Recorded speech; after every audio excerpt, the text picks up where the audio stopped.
Merhaba bütün dünya insanları ve Türk kardeşlerim. Ben Doğu Türkistan'daki zulümleri anlatmak için sizlerin biraz vaktiniz alacağım.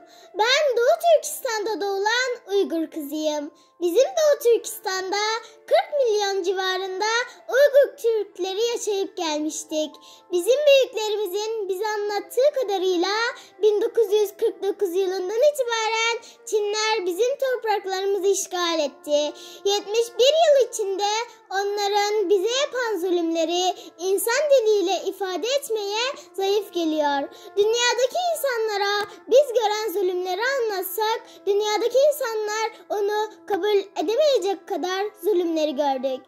Bizim büyüklerimizden bilimli olanlar, zengin olanlar ve her meslekten yetişip çıkan iş adamlarını 15-20 senede bir kere her türlü bahanelerle hapse attılar ve öldürdüler. Bu zulümler 2016'ya kadar bu halde devam etti. Ondan sonra bu 4 yıl içerisinde Doğu Türkistan'daki bütün Uygur Türklerinin hepsini yok etmek istediler. Çin'in bizleri yok etmenin sebebi Doğu Türkistan'dan çıkan zenginliklerin çok fazla olduğu için Doğu Türkistan topraklarını kendi toprakları yapmak içindir. Bu son 4 sene içerisinde hiçbir cinayeti hem elinden demirin bir parçası olmayan karı koca, yaşlı genç ayırmadan kaç milyon kardeşlerimizi hapislere attılar. Dışarıdaki kardeşlerimiz ise üstü açık hapislerde yaşamakta. Hapisteki kardeşlerimizin çocukları ise çocuk hapisine atılıyor. O çocukları kendilerine benzetmek istiyorlar. Bazı çocukları kendi ülkelerine götürüp böbreklerini, kalplerini satıyorlar. Bazen yeni doğan bebekleri yemekhanelerde yiyorlar. Yeryüzünde buna benzeyen bir millet yok. Çinliler ne insanlara ne de hayvanlara hiç merhamet etmiyor. Bunun örneği 4 ay önce çıkan Çin virüsünü bütün dünyadan gizleyip bütün dünya insanlarına bu virüsün bulaşmasına sebep olmuştur.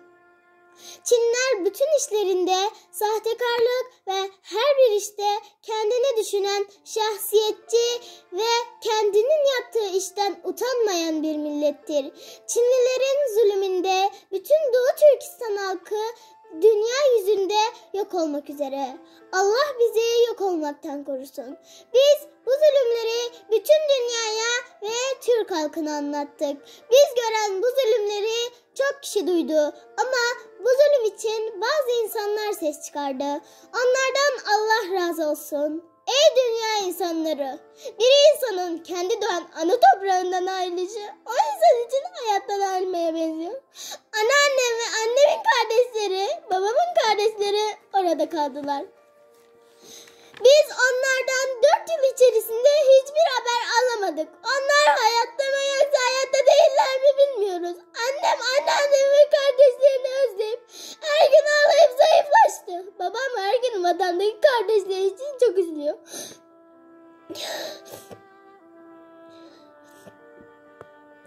Ben anne ve babamın acı çektiğine bakarak bu bize gelen acı ne zaman bitecek diye çok üzülüyorum. Bütün dünya insanlarını korkutan bu Çin virüsü inşallah bilim adamları tarafından bunun ilacı çıkıp bitişi mümkün.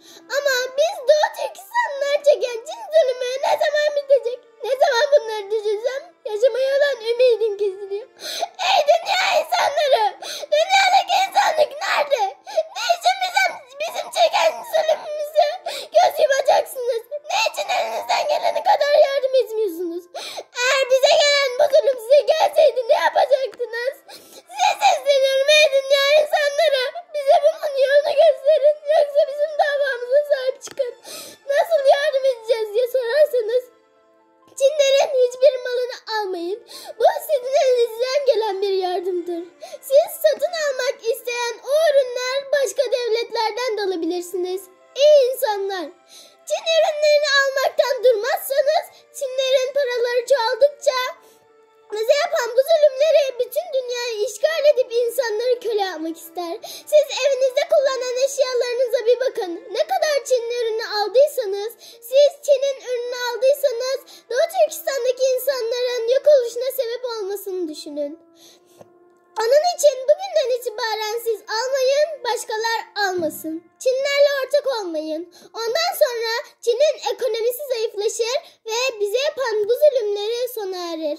Ve siz öyle yaparsanız Doğu Türkistan'daki kardeşlerinize elinizden gelen en büyük iyiliği yapmış olursunuz.